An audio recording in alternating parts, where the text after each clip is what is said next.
And on to the latest updates from Twisha Sharma's death case. In a big breakthrough for Twisha's family, the Madhya Pradesh High Court has ordered a second post-mortem examination in the death of Noida resident Twisha Sharma. The 31-year-old woman was found hanging on the terrace of her matrimonial home in Bhopal. Well, the development came a few days after a Bhopal court dismissed the family's plea seeking a second post-mortem examination at AIIMS Delhi, while rejecting the application dated May 19, seeking a fresh autopsy and forensic analysis. The court raised serious concerns over the preservation of the body, which has remained in AIIMS Bhopal mortuary since May 13.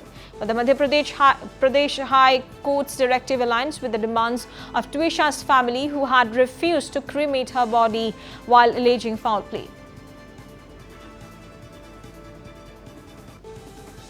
हमें ये update मिला है कि PM2 की जो हमारी request थी वो एक्सेप्ट की गई है एंड अभी इसमें थोड़ा ये भी है कि एम्स दिल्ली से शायद से एक टीम आने वाली है एम्स भोपाल में, तो अभी it is yet to be confirm कि कैसे इसकी प्रक्रिया अभी होने वाली है, but our plea has been accepted.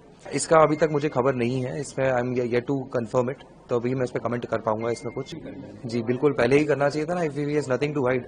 अभी उनको पता है कि पूरा देश है उनका हमारे साथ में, हमारे साथ इतना सपोर्ट है, हमारे साथ ट्विशा के जितने भी चाहने वाले हैं उन सबका जो सपोर्ट है, उसके दबाव में आके they have realised there is no point in hiding, there is no point being a coward, though he will remain a coward all his life.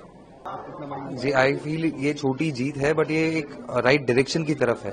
We have gotten the direction, it is a very small win, the fight is long, हमें एक सही राह पे हम जा चुके हैं, बस ये। माननीय उच्च न्यायालय में टोटल 4 पिटीशन फाइल थी।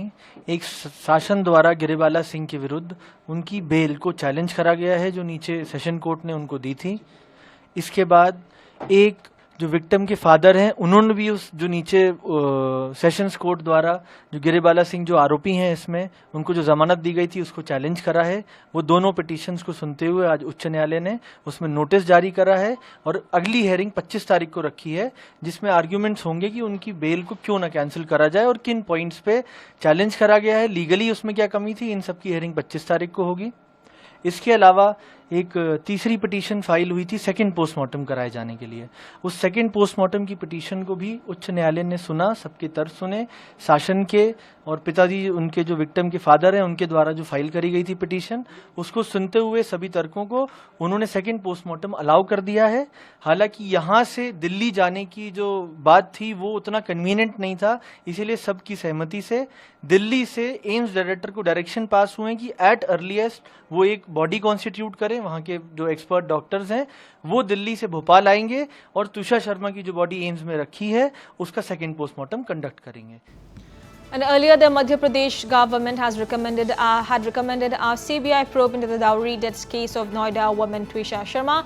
The decision comes amid allegations and counterclaims surrounding the circumstances of her death and prompting demands for deeper and more comprehensive investigation by a central agency. Well, former District Judge Giribala Singh, the mother-in-law of Twisha Sharma, is now facing the possibility of cancellation of her anticipatory bail as well as a review of her position as president of the Bhopal District Consumer Commission.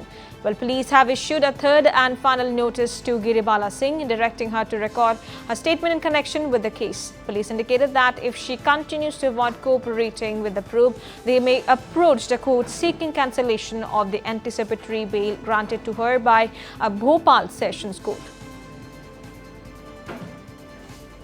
नहीं, हमने 3 notice दिए हैं और क्योंकि उन्होंने सहयोग नहीं किया तो आज हमने उनकी एंटीसिपेटरी बेल कैंसिल करवाने के लिए माननीय हाई कोर्ट में लगाया है। शासन स्तर का डिसीजन है, मध्य प्रदेश शासन ने सीबीआई के लिए लिखा है, तो अब इसमें आगे की जो भी अग्रिम कार्रवाई है वो होना है।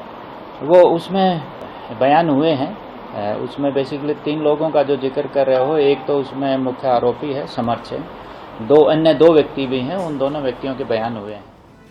Twisha's husband Samarth Singh, who remains absconding, has approached a Jabalpur bench of the High Court seeking anticipatory bail after his earlier plea was rejected by Sessions Court. Meanwhile, Twisha's father Navnidhi Sharma has filed a petition seeking cancellation of the anticipatory bail granted to Giribala Singh.